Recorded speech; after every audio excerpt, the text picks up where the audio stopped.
Jeremías 18. Lecciones en la casa del alfarero. A. La lección en la casa del alfarero y la respuesta a ella. 1:1-4. Jeremías visita la casa del alfarero. Palabra de Jehová que vino a Jeremías, diciendo: Levántate y vete a casa del alfarero, y allí te haré oír mis palabras. Y descendí a casa del alfarero, y he aquí que él trabajaba sobre la rueda. Y la vasija de barro que él hacía se echó a perder en su mano, y volvió y la hizo otra vasija, según le pareció mejor hacerla. Levántate y vete a casa del alfarero, como Dios a veces hacía con sus profetas. Instruye a Jeremías a aprender una lección a través de una lección viviente, algo de la vida diaria. B. Y la vasija de barro que él hacía se echó a perder en su mano, y volvió y la hizo otra vasija, según le pareció mejor hacerla. Al ver al alfarero trabajar, Jeremías nota un trozo de arcilla que parecía no cooperar. El alfarero decide empezar de nuevo, haciendo algo según le pareció mejor hacerla. Y el poder se manifestó en su manipulación de la arcilla, y la piedad en su reconstrucción de la vasija dañada. La arcilla de repente se estropeó, se retorció, no logró expresar el pensamiento del alfarero. Él vio que el alfarero no la abandonó. Morgan. 2:5-10. El derecho de Dios a tratar con su pueblo como le plazca. Entonces vino a mí palabra de Jehová, diciendo: No podré yo hacer de vosotros como este alfarero, oh casa de Israel, dice Jehová. He aquí que como el barro en la mano del alfarero, así sois vosotros en mi mano, oh casa de Israel.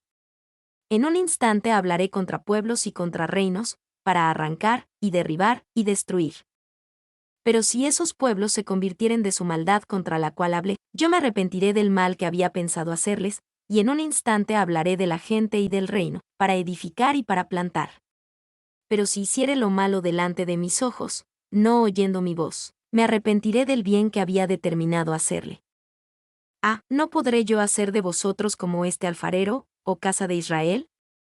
A través de la visita a la casa del alfarero, Dios le habla a Jeremías y a todo Israel, recordándole su derecho soberano de hacer lo que él quisiera con un pueblo estropeado o una vasija, aparentemente poco cooperativa. Y, como cualquier analogía, esta cifra no se puede aplicar en todos los puntos. En esta ilustración, la arcilla no tiene elección ni dimensión moral, mientras que la desobediencia de Israel fue elegida una y otra vez. La vasija de la casa del alfarero se estropeó, Jeremías 18:4. Israel se estropeó moral y espiritualmente delante de Dios. 2. Casas de Israel. Notablemente, Dios llama al reino del sur, que técnicamente no era el reino de las 12 tribus casas de Israel. Una razón era porque había verdaderos representantes de las 12 tribus entre el pueblo de Judá desde la migración de los piadosos de las tribus del reino del norte de Israel a Judá en los días de Jeroboam. 2 Crónicas 11, 13-16. B. Pero si esos pueblos se convirtieren de su maldad contra la cual hablé, yo me arrepentiré del mal que había pensado hacerles. La ilustración del alfarero no solo demostraba el derecho de Dios a mostrar juicio, sino también su derecho a mostrar misericordia. Él era libre de trabajar con una vasija previamente estropeada si así lo deseaba. Sin embargo, también era libre de tomar de vuelta el bien que había hecho a una nación si hacían lo malo ante sus ojos. Y algunas traducciones traducen la palabra como arrepentiré. Eso está bien, si se comprende correctamente. Con Dios, el arrepentimiento no es un cambio de mentalidad, sino su respuesta constante de acuerdo con su naturaleza inmutable al cambio en la conducta de la nación. Fine B. 2. La lección de la casa del alfarero no era principalmente: Dios puede hacer lo que quiera. La lección principal es que Dios es libre de responder a su pueblo de acuerdo con su propia conducta y elecciones morales, y las promesas anteriores no restringen el ejercicio de su corrección o justicia.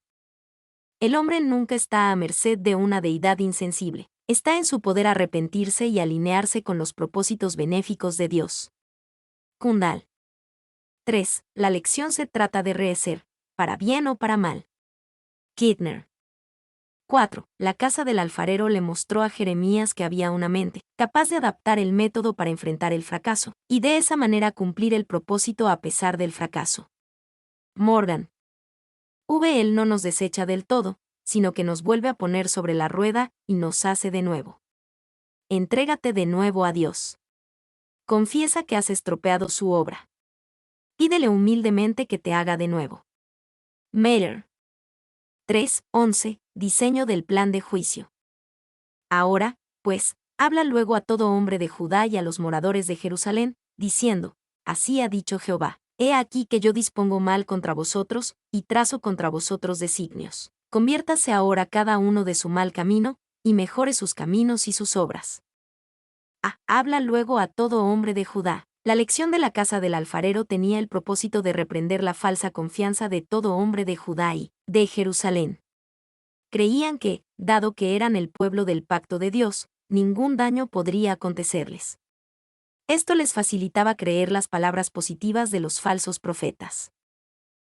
He aquí que yo dispongo mal contra vosotros, y trazo contra vosotros designios. Dios quería que la lección de la casa del alfarero los despertara del peligro del juicio inminente.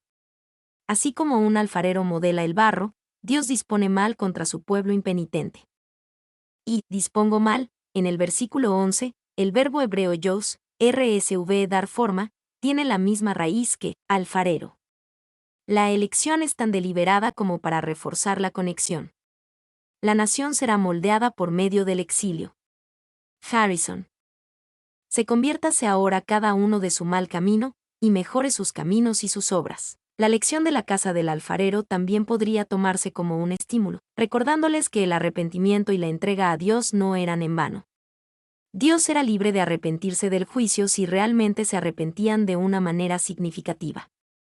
Y noten cuidadosamente la regla cardinal de la profecía que se enuncia aquí, que tanto las promesas como las amenazas de Dios no son absolutas sino condicionales.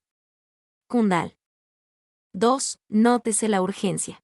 Conviértase cada uno. Los hombres están bastante dispuestos a prometer que regresarán cuando hayan ido un poco más lejos, cuando, quizás, habrán superado toda posibilidad de regresar, pero, ahora, es siempre una palabra fea para ellos. Mañana, les gusta mucho más. Ahora, es un monosílabo que parece arder en sus pechos como un carbón ardiente, y por eso lo arrancan y lo arrojan. Spurgeon. 4:12-17, la respuesta del pueblo y la respuesta de Dios para ellos. Y dijeron: Es en vano, porque en pos de nuestros ídolos iremos, y haremos cada uno el pensamiento de nuestro malvado corazón. Por tanto, así dijo Jehová: Preguntad ahora a las naciones, ¿quién ha oído cosa semejante? Gran fealdad ha hecho la Virgen de Israel. ¿Faltará la nieve del Líbano de la piedra del campo? ¿Faltarán las aguas frías que corren de lejanas tierras? Porque mi pueblo me ha olvidado, incensando a lo que es vanidad, y ha tropezado en sus caminos, en las sendas antiguas, para que camine por sendas y no por camino transitado, para poner su tierra en desolación, objeto de burla perpetua. Todo aquel que pasare por ella se asombrará. Y meneará la cabeza. Como viento solano los esparciré delante del enemigo, les mostraré las espaldas y no el rostro, en el día de su perdición. Es en vano, porque en pos de nuestros ídolos iremos. Judá estaba en el lugar trágico de sentir que era en vano arrepentirse. No se sentía en vano porque temieran que Dios no respondería como prometió. Les parecía en vano porque simplemente no sentían que valía la pena cambiar el pensamiento de su malvado corazón simplemente porque un profeta se los había dicho. Y puedes ahorrarte el trabajo de exhortarnos más, porque somos tan buenos como hemos de ser, y no nos apartaremos de nuestra resolución. Guarda tu aliento para enfriar tu caldo. Traat. Preguntad ahora a las naciones, ¿quién ha oído cosa semejante? Dios responde a su respuesta con asombro. Ni siquiera entre las naciones había tanta insensatez y dureza de corazón. Era como dejar aguas puras, la nieve del Líbano, por aguas extrañas, un charco de lodo de inmundicia. Era como dejar un camino por una peligrosa senda donde los hombres tropiezan y caen. Y, objeto de burla perpetua, todo aquel que pasare por ella se asombrará y meneará la cabeza. El objeto de burla será más de asombro que de burla. Los hombres menearán la cabeza ante la estupidez poco común de la nación. Fain B.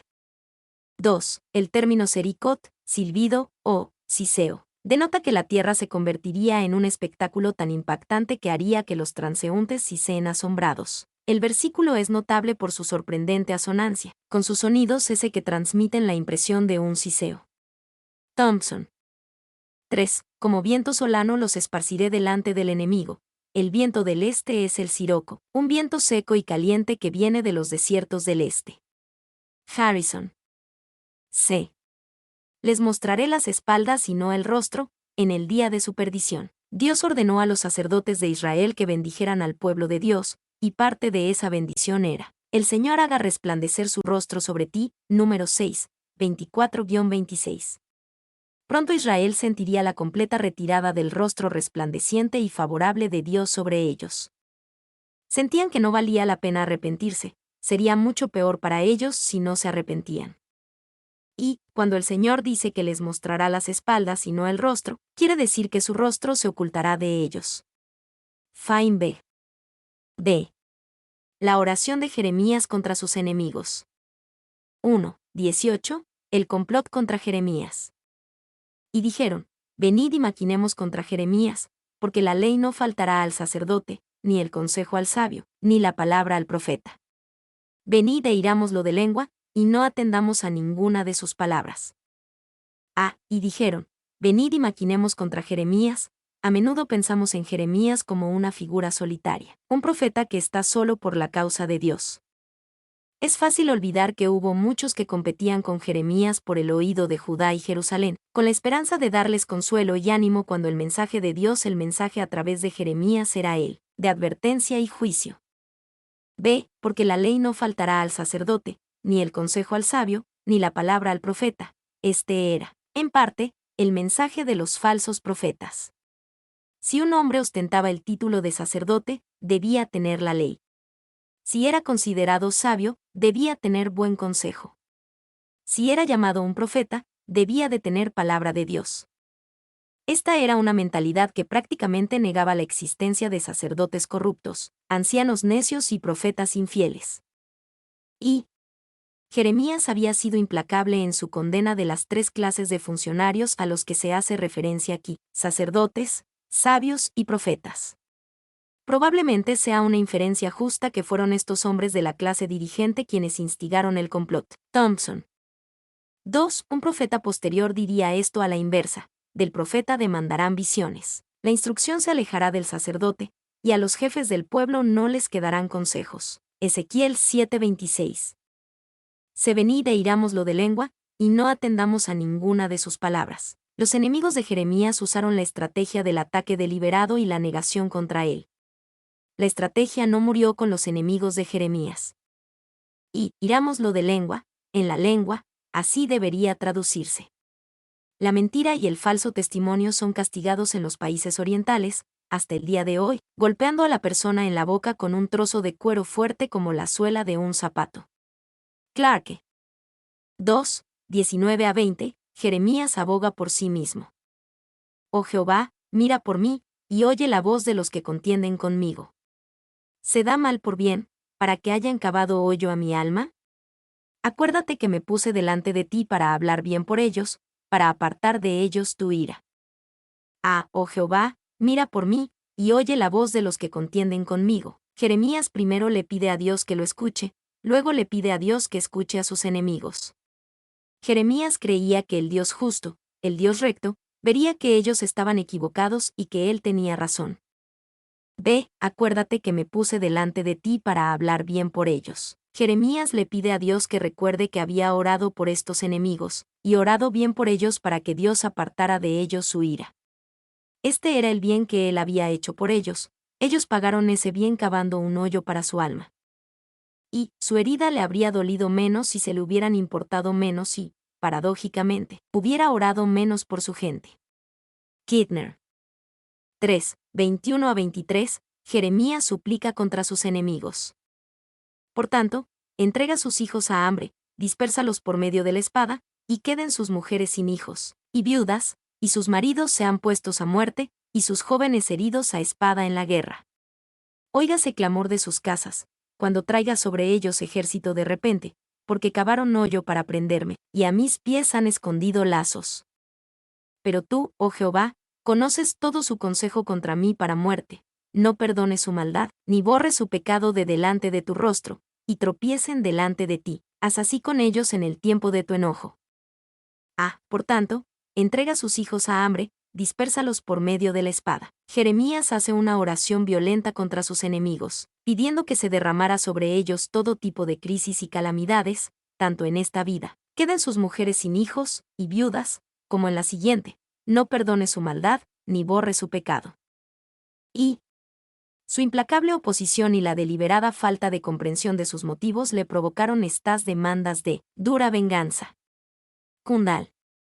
2. Esto está en el patrón clásico de los salmos imprecatorios, como los salmos 10, 35, 58 y 59, donde se ofrece una oración fuerte y violenta contra un enemigo. 3. Si bien tales declaraciones pueden constituir una revelación bastante impactante de la humanidad de Jeremías, son consistentes con otras maldiciones pronunciadas en el nombre del Señor, cf. Salmos 137. Noé. Harrison. B. Haz así con ellos en el tiempo de tu enojo. El vínculo común entre Jeremías 18 y estos salmos imprecatorios es que llevan el anhelo de venganza a Dios, y se lo entregan a Él en lugar de tomarlo sobre sí mismos. Este es un impulso bueno y piadoso cuando alguien ha sido agraviado tan gravemente. Y, claramente, Yahvé no tenía la obligación de responder a cada palabra de su siervo. Cuando respondía, en ocasiones era con una palabra de aliento, 11, 21-23, y otras veces con una palabra de reprensión, 12, 5-6, 15-19. Thompson. Mi nombre es Demim. Soy tu asistente personal. Mi sitio en internet es demim.es.tl.